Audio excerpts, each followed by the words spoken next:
Hello, my lovelies. I know you guys know this by now that when it comes to BLs, you will always receive the truth from me. Nothing but pure, unbiased honesty.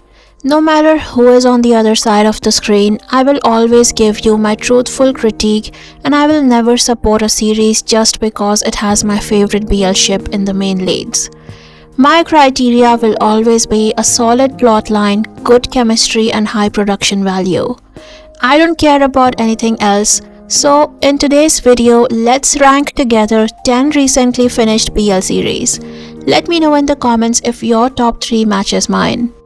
I actually cannot believe shows like this are still getting made in this day and age. Why was it so bad and what was the need for making this BL when you couldn't get anything right? The acting, direction, screenwriting, everything was bad, and on top of that, they had to give us international fans such bad subtitles that I couldn't understand a thing the actors were saying. This whole series is basically an advertisement showcasing different Thai wellness brands, and the whole narrative is centered around showcasing their products. The direction was crazy bad, and I was literally laughing when one of the main characters dies and instead of foam there is a thick condensed milk coming out of his mouth. Do me a favor and skip this series, it is not worth watching at all. On number 9 is Taiwanese BL series A Perfect Match. Usually Taiwanese BLs are always a must watch for me. They always are somewhere on the scale of good to brilliant for me, but not this one. It shocked me with how horrible it was. First of all, the low budget is really low budgeting in this one. Like you can tell the series was made with a combined budget of around £10, which they scrambled to get from different product companies they kept pushing throughout the series. In the head of the director of the series, the key to a successful BL is to show one foamy shampoo shower scene of a guy with 32 abs, then show a morning wood scene, then show a beach scene with good scenery, then show a sad scene and finally a reunion scene. And there you have it, your hit BL series. But I want to tell the poor director it doesn't work that way. You cannot just combine a bunch of overused BL tropes and call it a good BL. But do these people ever listen to us? I really enjoyed watching Chinese BL Meet You at the Blossom. It was filmed in Thailand, so they didn't shy away from showing the romance between the main couple. Although the acting wasn't great, I still found the show funny and interesting. So when it was announced that the second CP from Meet You at the Blossom, Ko Wei Long and Lee Yi Move will have their own series, I was very excited to watch it. But this series was a huge letdown for me. I want to make it clear that the actors were not an issue, they were really good and had they gotten a better script they would have made the show really successful.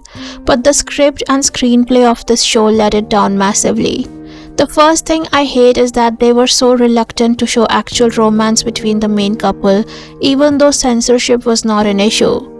The main leads didn't kiss or hug properly the entire time, so it was really hard to understand the depth of their feelings towards each other.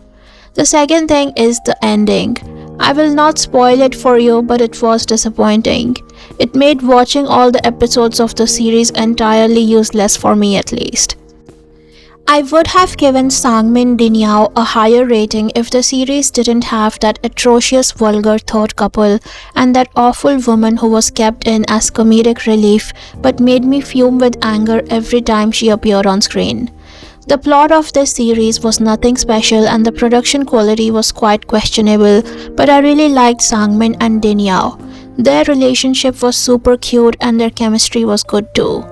The NC scenes between them were quite hot and I must say the actor who plays Sangmin is very handsome. But the third CP were an unnecessary addition to the series.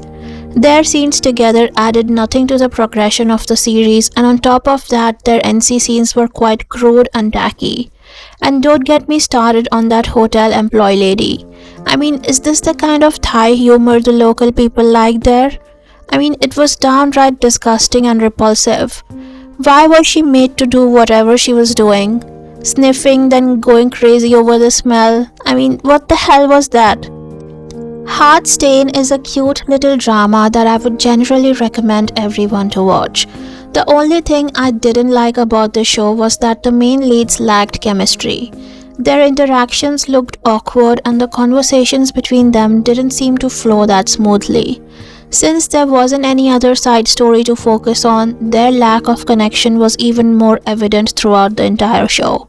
I still liked it even though the story was a bit choppy and lackluster at times. With this new era of reel format KBLs, we are only getting a few of them in the original format this year, and since I don't watch those TikTok style Korean BLs, these are my only hope.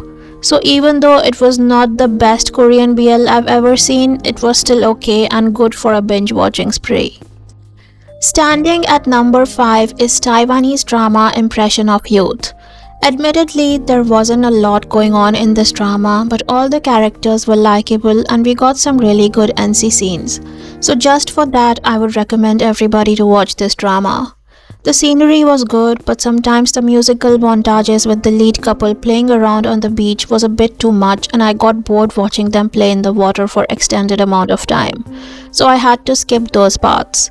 It was clear that they didn't have enough content to stretch out for 9 episodes, but I will still say that the overall show was mildly interesting and I didn't hate watching it every week. So if you are looking for an easygoing fluffy BL series, then this is the one for you.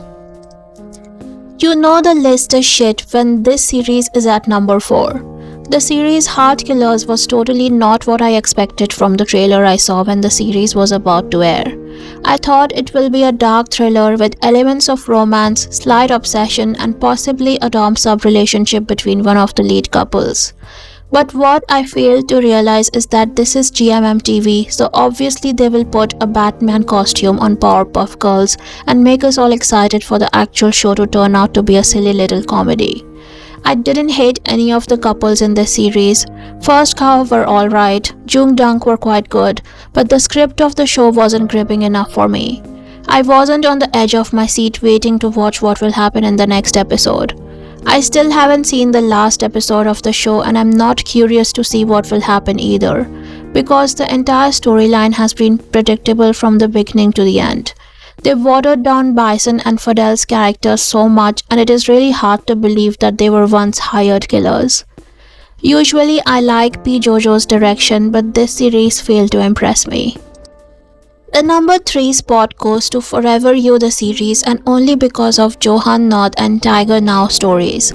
I would have dropped the show a long time ago if they only had Hill and Tur as the main couple. I seriously couldn't stand watching them even for a second and skipped all of their parts, but Johan and North were the redeeming factor of the show.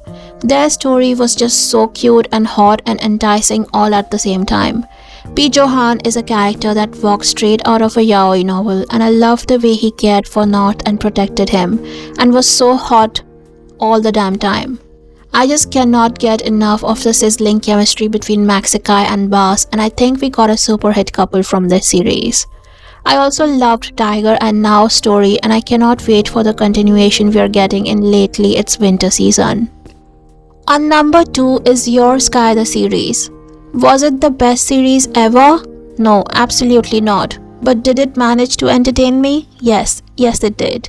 I enjoyed the innocent dynamic of the main lead couple, but truthfully speaking, I was only there for Real and Hia. It was their storyline that pulled me into the series, and I stayed just to watch them together on screen. I probably shouldn't say this, but I skipped a lot of the main couple Thomas and Kong's parts just to see Real and Hia. That doesn't mean that Thomas and Kong's performance was bad or they didn't have chemistry. It's just that soft and fluffy stories don't do anything for me.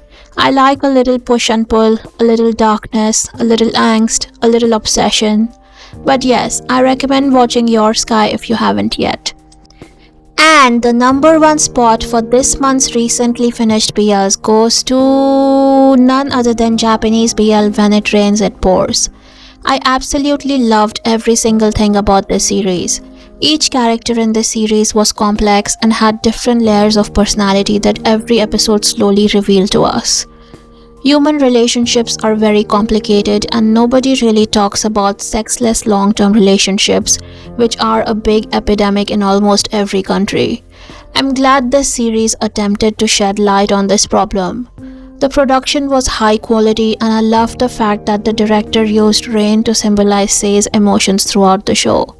The attention to detail was phenomenal, like how Sei used to hate Hagiwara's favorite drink, but as he started to fall for him, he started liking that drink too, and even went to the convenience store to buy it, but was sad when he couldn't. I would have liked for them to explore more of Kazuaki's character and also show us more of Sei and Hagiwara, but I'm really happy and content with what we got. So, what do you think of this ranking? What will you change? Let me know your top 3 from this list and stay tuned for more BL drama ratings and reviews. Bye, lovelies!